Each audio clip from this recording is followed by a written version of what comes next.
that's Gaio. So Gaio is actually our hub host.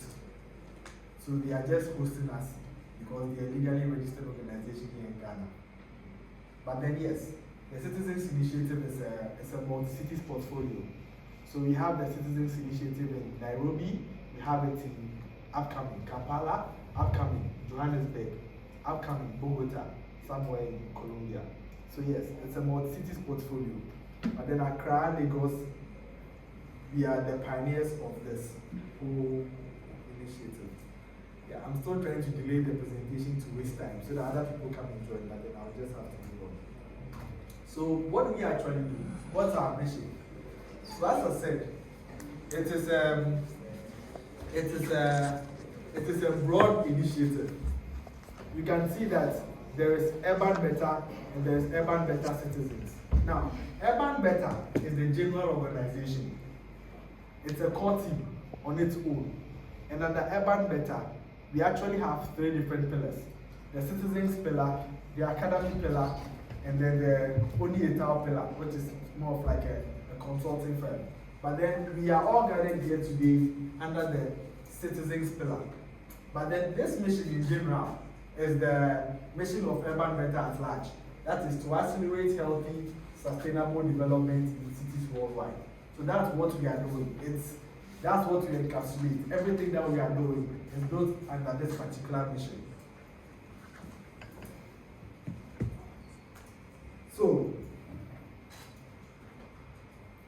we are trying to reimagine urban spaces and spaces that shape.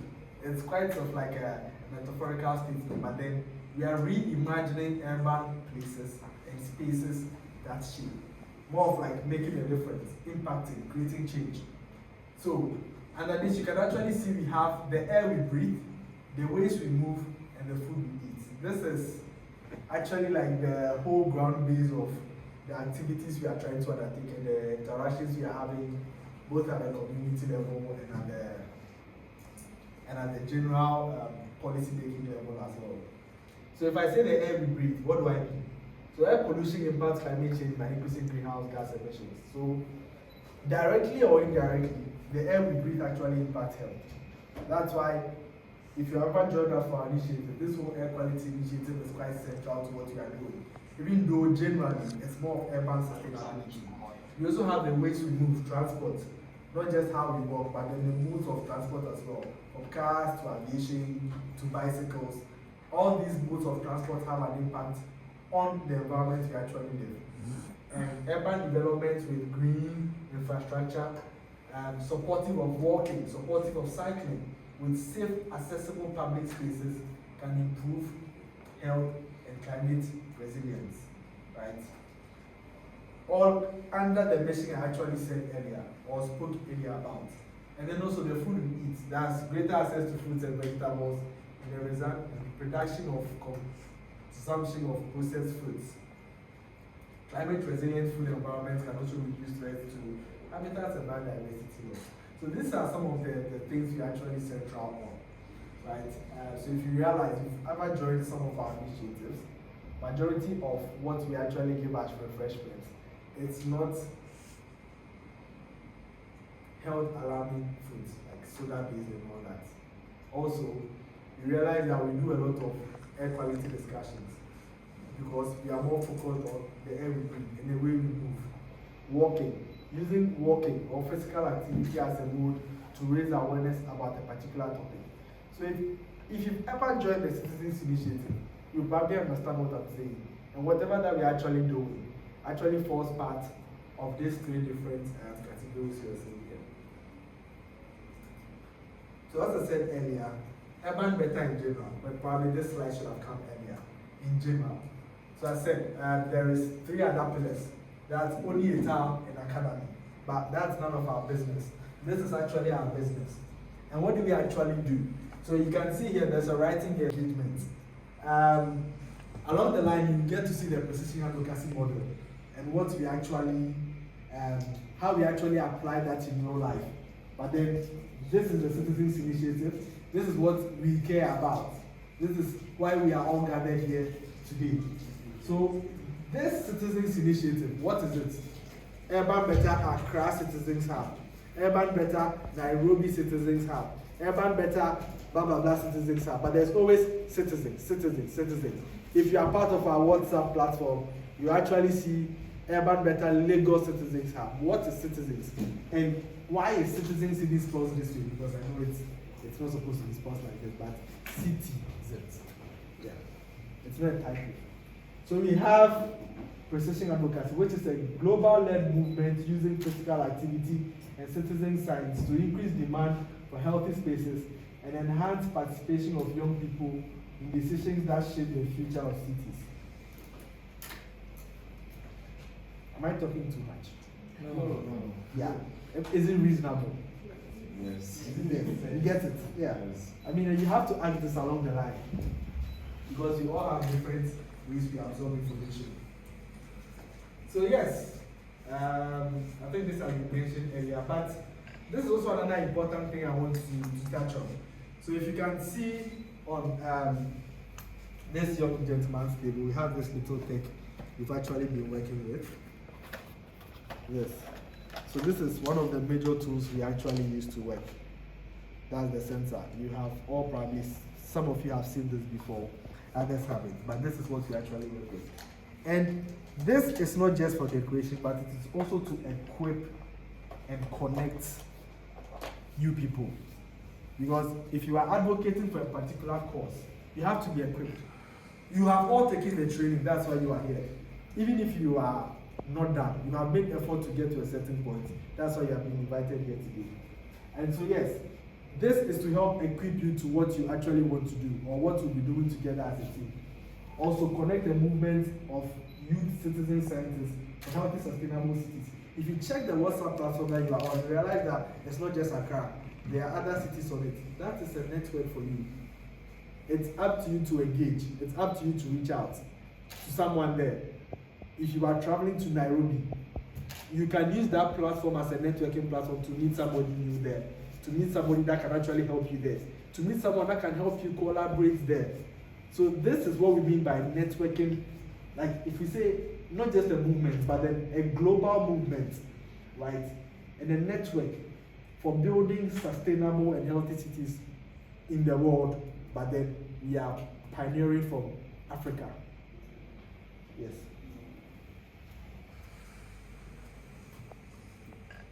So yes, another important statement. So what if we could harness the power of youth, the vitality of physical activity, and the potential of citizen science to make the urban better? What if we could? Because you realize that this is an approach that has not actually been used. So what if we could harness this power of youth? Because if you come to the in Africa, so it's like if you really want to make change, if you really want to demand something, that's definitely the channel you have to look at. This is something I've been saying on a lot of international platforms that I speak on. Considering the fact that if you want to demand for something, if you want to raise awareness about something, it's always the majority population you look at. If you want to be strategic, right? So then why then would we not adopt the youth-led approach of doing stuff? That's where the world is heading to. We have the energy to shout, we have the energy to work longer distance. Yes, we do have busy schedules, but then we have enough energy compared to someone who is 50 or 60. Well, they are just out of life. Not to be very biased, but then they are tired. We still have energy. What can we use our energy for? Will we be smoking shisha with it all the time? Will we be out drinking with the youth power that we actually have all the time? Will we be wasting our potential as young people? Because it gets to a certain point, you try to defend young people with the youth and you're like, you guys are not serious. All you do is just sit outside and smoke every Saturday evening. That's the impression we are giving the senior ones. And they feel like we are not responsible enough to take care of anything, which is actually sad. But you go to the global community. I had the opportunity to be at COP last year, and you are sitting there at decision-making tables, and there are 16-year-old kids speaking with you, 15 years, 13 years, and they are sitting at tables with very, very old men from the United Nations, and they are sharing their thoughts, and you'll be sure that the kind of contribution they are actually giving. 15, 16, 14, they are using their energy for something important, for development. So that's what I mean by this statement. And it's up to us to actually take up this task in our own little way. In the little way that you can actually do it, must actually be done. And it can be done, and it can be appreciated. So this is what this help platform is. If you really, really want to make a difference, if you really, really want to make impact, if you feel motivated to do something different, the time is actually now. And you're on the right platform to help elevate you to making a whole name for yourself. It's quite amazing because sometimes I go to LinkedIn to actually check the number of people who have updated their portfolio to, so Accra Citizens Hub has a page on LinkedIn. And what you actually put from policy making to government issues. And I just checked it and I realized that just a few people have updated their LinkedIn to say like they are a volunteer within the Accra Citizens Hub space. Do you know how that can actually scale up your career? Because it's a multi-cities portfolio. I'm just giving you a little eye opener. Like it's a multi-cities portfolio. And so if you have that, and I know what I'm saying because I've been to the international community and I've had the impact. Because if you have so far if you are network or you are doing something similar with 5 other cities, you are actually on the international level. You are not really down as you think you are. It's bigger than what you think. So that's what I mean by this statement. Harnessing youth power. And if you remember, if you check the invitation that we actually put to you, this was the title of the invitation, if you remember. And I was like, I gave something like a collusion, a whole revolution within our ecosystems. How can that actually come to? It's through youth power. The time is actually now. And we have the energy to make the difference. We have the energy to make the change. I'm not trying to sound a little bit motivational, but then it's like, when it comes to youth-related issues, I get a little bit sympathetic with it. It's like, I'm emotional with discussions like this because I feel like we are the ones suffering the most. If things are not working well, we suffer, right? And if things will also go wrong, we are the ones that can make that difference for us and our future generations to come. Unfortunately, at our current generation, we have the worst shocks, from climate change to COVID-19 to various pandemics. These are shocks we are actually getting at our generation. The system is already against us. If we actually do not stand up to make a difference, I'm sorry, but then our future generations to come will just be disappointed with us. Because I feel like the people ahead, the generation ahead, have sort of failed us. That's why we are suffering. Considering critical issues like climate change and all those things, what did they actually do for us? Because probably if they put in more effort, maybe our condition now would have been better, from sustainable development to whatever other critical discussions there are to be. If they did more, probably it would have been better. Are we also just going to sit down and pass that stress on down to our next generation? No. The difference will start with us. So yes, I've said a lot, but then once again, these are just bullet points to help you know what you'll be doing. And if you want to contribute to the how you can actually contribute to it. So we are youth driven, as I said, we're African led, but then it's still a global movement. And we use physical activity and citizen science. So if I say citizen science, what do I mean? Now, I'm not a scientist. I even have no knowledge about science. Probably I do not even have a first degree. I just finished SHS. I think I am done. I think I have nothing to do with science. But then I meet UrbanBetter. UrbanBetter puts me through a training online, which you have all taken. You get that training. You are told A, B, C, D. Then you are being introduced to this particular tech. You are being trained to use this to be able to collect data. You that you do not even have a first degree, but then you're actually practicing science. And that's what we mean by citizen science. Anybody can contribute to data collection or data production. It's something we can all do in our own small way. You do not need a PhD to be a scientist. You do not need a PhD certificate to be able to analyze data. These are things that we do day in, day out, but then it's like we are not yet focused much on, or we have no idea of what we are doing. But then yes, that's what I mean by citizen science. So we are equipping you to be citizen scientists. And when I say physical activity, of course, when you are collecting data, we walk, right? So it's like, that is why majority of you here are also athletes, right? Because it's like we use physical activity, so we walk. If you are an athlete, you have a role to play here. It doesn't really matter who you are. Tech, that's tech for you. What can this sensor do? How can you even improve upon this sensor? Because I'll be like, okay, this sensor we actually have here is a donation from someone. Then one day I just get to my CEO and then be like, oh, we have one citizen who's also developed a new sensor, or has actually improved on the sensor we have, or has a different kind of sensor that we can actually use to do the work we do. Oh, this guy is an athlete. He's going to run this marathon, so he's going to put this sensor on and collect data as he actually runs. And your data is going to inform policy. It's going to be visualized on a platform for everyone to get access to it globally. So it doesn't really matter who you are. You work in the government space. Oh, so I know this policy maker.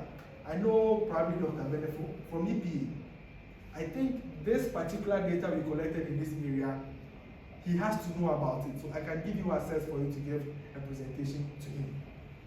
In your own little way, that's what you can actually do to support. You wake up one random morning, you want to work out. You gather 2, 3, 4, 5, 6 people. You'll be like, oh Lord. So I have a running club in my community. This Saturday we want to go for a run. Can you get me some t-shirts for them and maybe some sensors so that we actually go for a run and collect some data? You are doing something in your own small way. That is what the whole run leadership thing is about. That's the purpose of the whole run leadership. You are a leader, so you start something positive in your community, something positive in your workspace, something positive in your school. Or maybe I am a student leader somewhere, I am networked to the SRC of this particular university, and I want to include these students in this particular activity, or this particular activation, or data analysis initiative.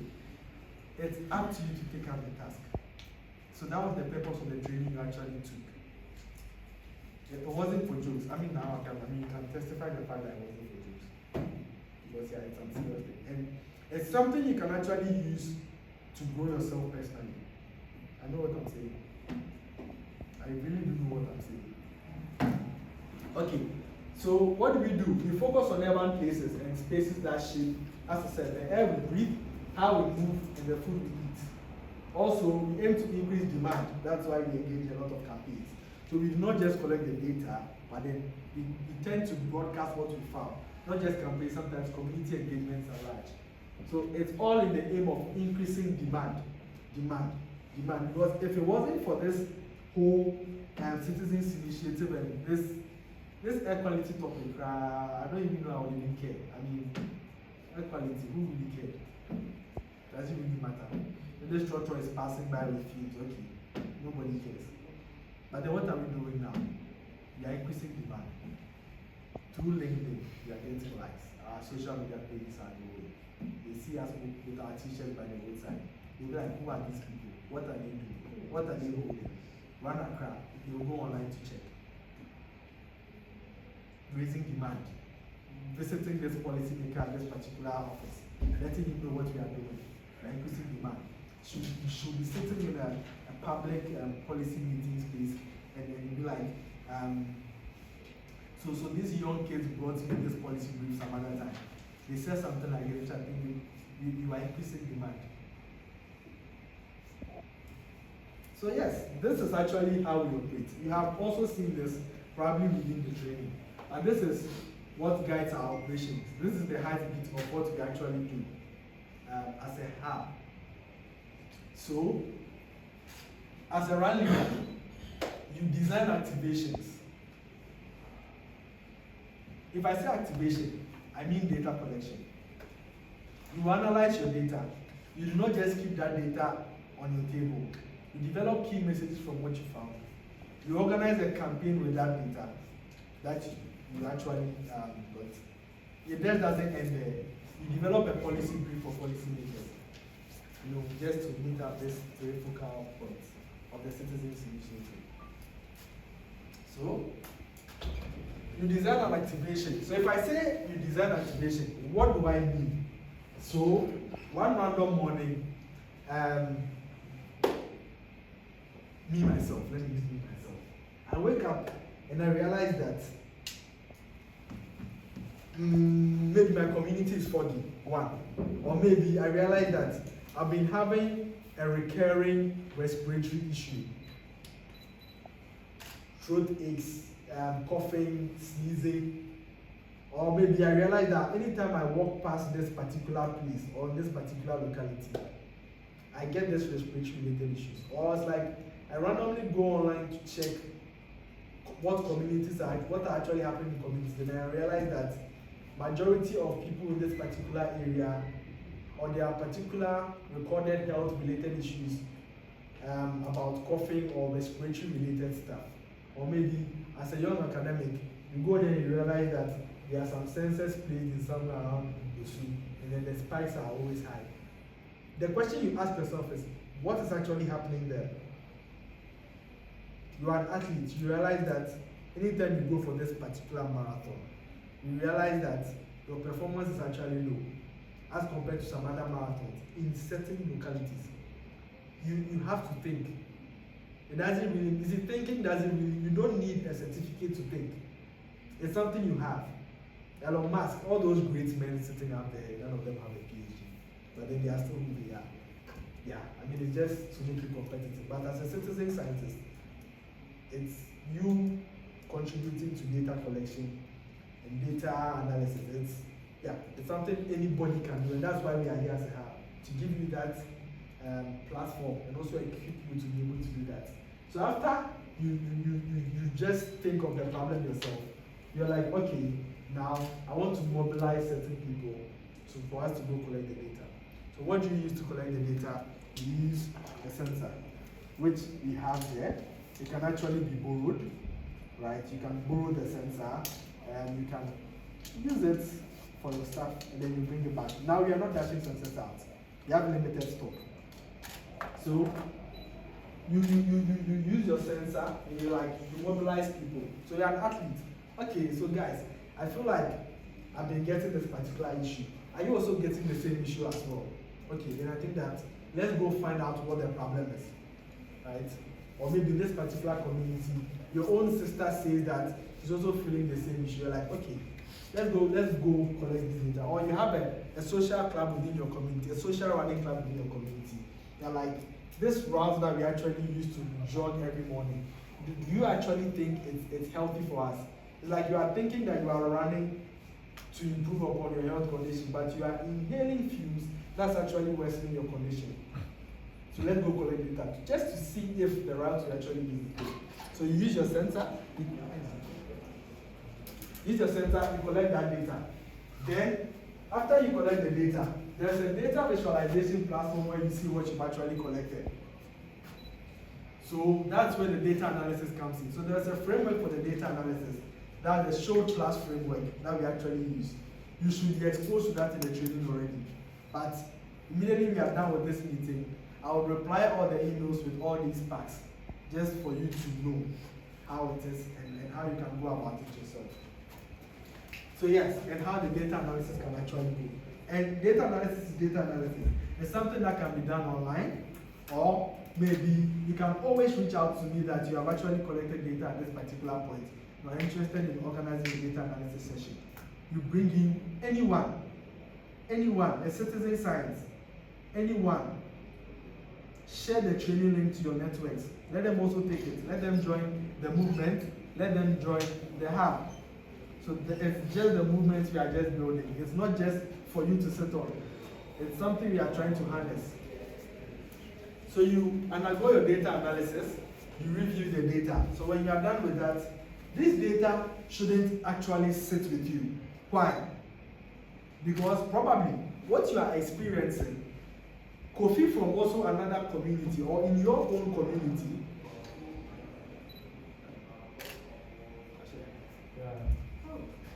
No, but no, consider like you have like three more minutes, sure. So it's like from what you are experiencing, like your random respiratory related discomforts, or maybe your extra performance reduction as an athlete, you might not be the only one experiencing that. Maybe someone else is also experiencing that, but he hasn't thought of it yet. Right? He doesn't know how to go about it. He probably doesn't know about the Citizens Initiative. So the campaign that you actually do from what you've actually collected is what is going to raise awareness to these other people, to be also conscious of their environment. Because if you are with a campaign, a nicely designed placard, you are just walking, nice designed placard, you raise it up, and stop open burning, or maybe open burning can affect your throat or something. It can make breathing quite difficult for you. Then one random woman in front of a shop sees your sign.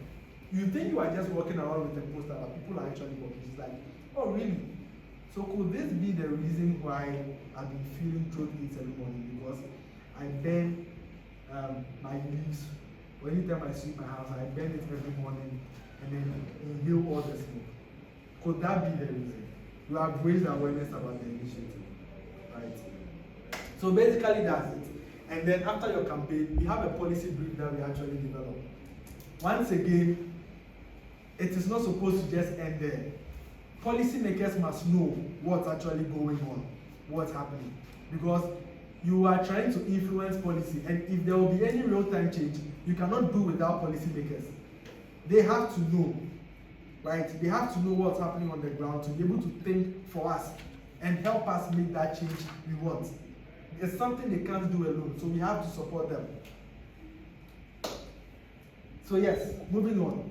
So we go around this on and on and on. So if you join us for a data collection initiative, it's just one side of the whole precision advocacy model, just one side. There's a data analysis that goes on with the previous run leaders. There's another, probably some of you have also joined for campaigns alone, which is just a section. But that one is open for everyone, any citizen can join. After that too, what you've actually collected, it gets to a policymaker, which is just another section. Blogs, for the expertise, you can go out there with what you know how to do. You're a good writer.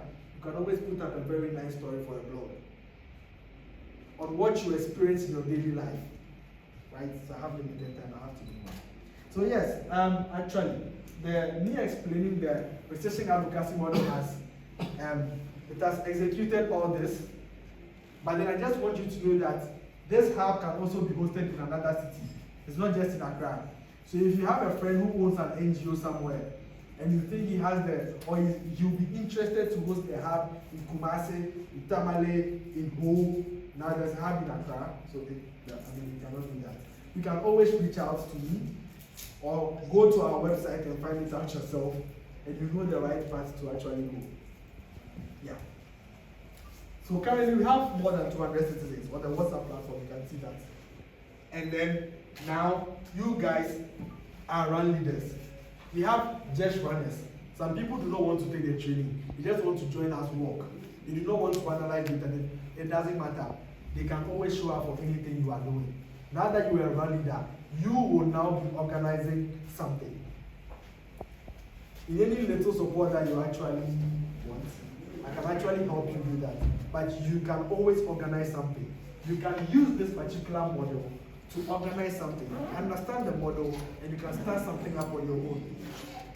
You can start something up together. So after this, we'll all be added to the existing One Leaders platform on WhatsApp.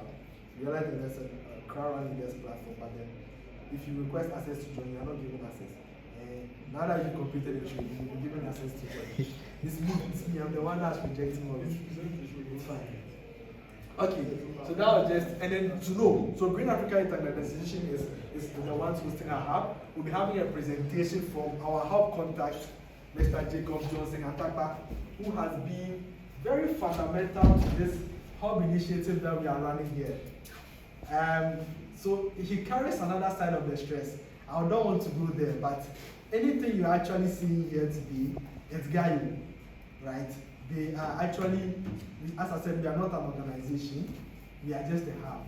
So how will we work here? How will we be able to do our operations if we have no legal representation here in Accra? Right? So it's Gaio. and then they help pioneer the citizens initiative. And Mr. Johnson here has been very critical and technical to the whole setup, all the way from our initial 12 months. And the first one in the training, Yes. you saw him. Yeah. So he's still been there, Nice. but he's always behind the scenes. Yeah. So as I said, if you want to host another hub in another city, you need another NGO. You need a contact person within that NGO to help strategize all the day in, day out initiatives and all that. So yeah, you can always reach out. So just wrapping up. This is how you can become a citizen. As I said, runners, run trackers, run leaders. You are here. It doesn't really matter. Anyone can join what we do. You don't necessarily have to take the training. But that person is a runner. He randomly joins campaigns. He doesn't want to take the training. He can still show up for a data collection activity. He can still show up for a campaign. And so yes, you can also support a hub. As I was saying, we have more resources available. But then how can we drive positive change? The sensor can't measure itself. Someone has to take the sensor and use it. The data won't analyze itself. Someone has to make time to analyze it. The campaigning won't campaign itself. Someone has to take up the initiative to start up a campaign within their own community and share nice pictures. And of course, it will be posted on our global platform. It will be shared for everyone to see. And I'm going to mention your name. Run leader A is leading A, B, C is for LinkedIn, for your own professional growth. I always say this thing that after taking our training, you have every right to call yourself a precision advocate. You have every right to call yourself a precision advocate for a particular cause. In this instance, it's clean here. So you can always support as a data analyst, the writers. There are a lot of blogs you can actually put up. Anything you want to write, just always share it on the group, One Leaders platform that I'll be adding you to, and then we always take it up from there. You can always find more information on our website as well, which you already know. So yeah, these are some initiatives that we've already done, just being short. But then everyone needs to download this app. That's the UrbanBetter Citizens app. Please check Play Store, App Store. It's something you need. It's a toolkit. It can be on you. What does this app do? So I'm walking by the roadside. I randomly see someone burning something. I take a picture of what's being burnt. You are contributing to data collection, right? And everything we've actually collected is, so it's like we end up seeing pollution hotspots, citizen science. So someone from Harvard University just wants to conduct some research in Accra. One friend of mine from Netherlands, he's a PhD candidate. He will be organizing another workshop this September, November. Probably all leaders will come on board to be able to engage you in a participatory interview. And I just showed him this app, and he just went there to see. And now he has locations of various possible air quality pollution hotspots. So the app won't work on its own. You have to download it and use the app. Log in. You are walking, you see some random structure with a lot of fumes. You just take a picture of that, and it will geolocate at that particular point. So please, you are not living here without downloading this app. So yes, in summary, this is the future. This is what we actually want. We are aspiring to grow this movement. Now the citizens, I do not know the number, right? But we have quite a lot. And we are hoping to scale up to 100 hubs in the next 10 years. Currently, we are in the process of, I think about 10. But then in the next 10 years, this is where we are actually heading to. So if you stay within this movement, you have a network of over 100,000 people on that WhatsApp platform for you. Thank you so much. And I hope my presentation was impactful.